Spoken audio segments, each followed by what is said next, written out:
Malapit na nga palang matapos mga kakulit ang pag-aasintada dito sa aming ipinapagawang dream house. Kaya naman ngayong araw nga na ito mga kakulit ay nagpa-deliver nga kaming muli ng mga materyales para sa aming ipinapagawang dream house. Nagpa-deliver nga pala kami mga kakulit ng ilang piraso ng semento at nagpa-deliver na nga rin kami ng 1 kubiko ng buhangin at 1 kubiko ng graba. Dahil malapit na nga matapos mga kakulit ang pag-aasintada dito sa aming ipinapagawang dream house. Kaya naman mga ilang araw siguro mga kakulit ang kanila namang gagawain ang pagpo-flooring dito sa aming ipinapagawang dream house. Bali ngayong araw nga pala na ito mga kakulit binuhusan na nga rin pala ng inyong daddy kulit yung 1 poste na kanilang hindi pa nabubuhusan. At ito na nga rin pala mga kakulit yung ikahuling poste na kanilang bubuhusan sa lahat ng poste ng aming ipinapagawang dream house. At simula noong magpaumpisa nga kami mga kakulit ng aming ipinapagawang dream house, ito na nga pala yung ika-23 days ng aming pagpapagawa. At sa loob ng 23 days na yun mga kakulit,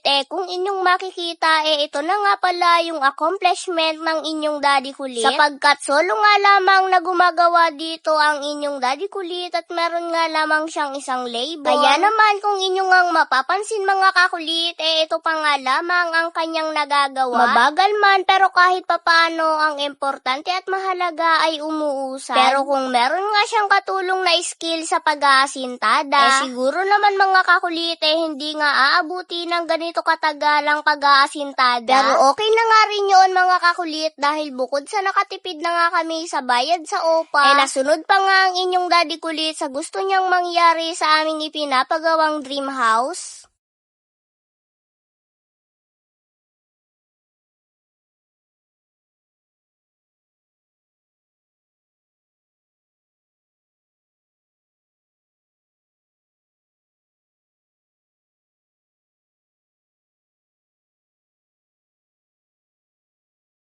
At kinabukasan nga mga kakulit yung binuhusan nga nilang poste kahapon tinanggalan na nga rin ng porma ngayon. At nagpatuloy uli ang inyong daddy kulit sa pag-aasintada sa aming ipinapagawang dream house. At ngayong araw kitang-kita na talaga mga kakulit ang itsura nitong aming ipinapagawang dream house. Nagkakaitsura talaga mga kakulit ang ipinapagawang bahay kapag nalagyan na nga ito ng mga header sa mga bintana at pintuan. Kaunting-kaunti na nga lamang mga kakulit at matatapos na talaga ang pag-aasintada dito sa aming ipinapagawang dream house. Hindi ko nga alam mga kakulit kung ano ba talaga ang aking nararamdaman dahil sa sobrang excited na nga ako na matapos na nga ito para maranasan ko na kung ano nga ba yung pakiramdam ng nakatira sa sariling bahay. So yun lamang mga kakulit at naabala ko na naman ng 3 minuto ng inyong panonood sa amin. Kaya naman maraming salamat po mga kakulit at abangan nyo na nga lamang ang aming mga susunod na video about dito sa aming ipinapagawang dream house. See you next vlog. I love you all. Charot! Hindi dapat gayon.